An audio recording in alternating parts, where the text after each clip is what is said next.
Nursonia dengan NIM 860330213, mahasiswa Universitas Terbuka Prodi Pendidikan Guru Sekolah Dasar semester 2A. Di sini saya akan mempresentasikan tugas 2 dengan topik peran filsafat ilmu dalam memperkuat ilmu pendidikan.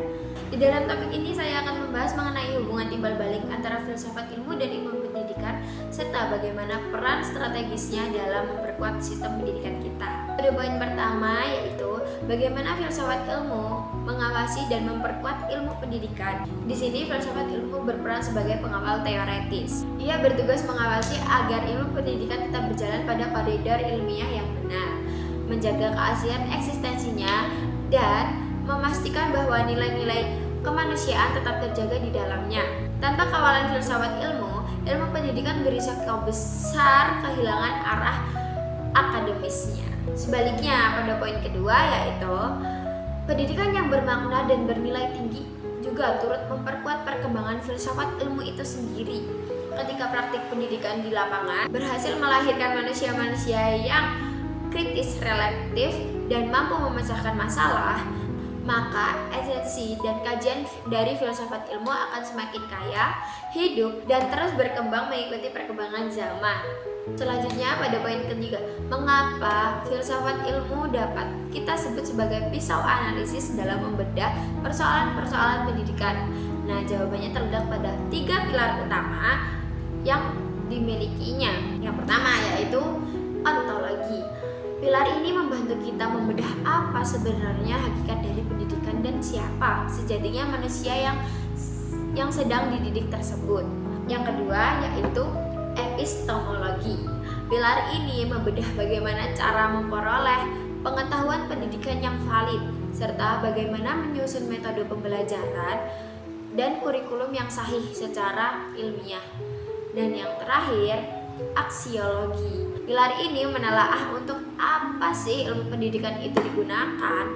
Di sini kita berbicara tentang orientasi nilai, etika, dan moral dari output atau lulusan pendidikan. Melalui ketiga pisau analisis ini, setiap kebijakan atau permasalahan pendidikan dapat kita uraikan secara mendalam sampai ke akar-akarnya, bukan hanya menyelesaikan di permukaannya saja. Sebagai contoh, bisa kita lihat pada kebijakan dan pengembangan kurikulum di Indonesia saat ini. Pergeseran dari kurikulum lama yang bersifat hafalan atau kognitif yang kaku diubah menjadi kurikulum yang berbasis karakter dan penalaran kritis seperti kurikulum merdeka. Kurikulum merdeka ini merupakan hasil nyata dari kerja filsafat ilmu. Secara epistemologi, kurikulum ini mengakui bahwa belajar terbaik bagi siswa adalah melalui konstruksi pengetahuan secara mandiri. Sementara aksiologi, kurikulum ini dirancang dengan tujuan yang jelas, yang membentuk manusia yang merdeka, mandiri, dan beretika tinggi.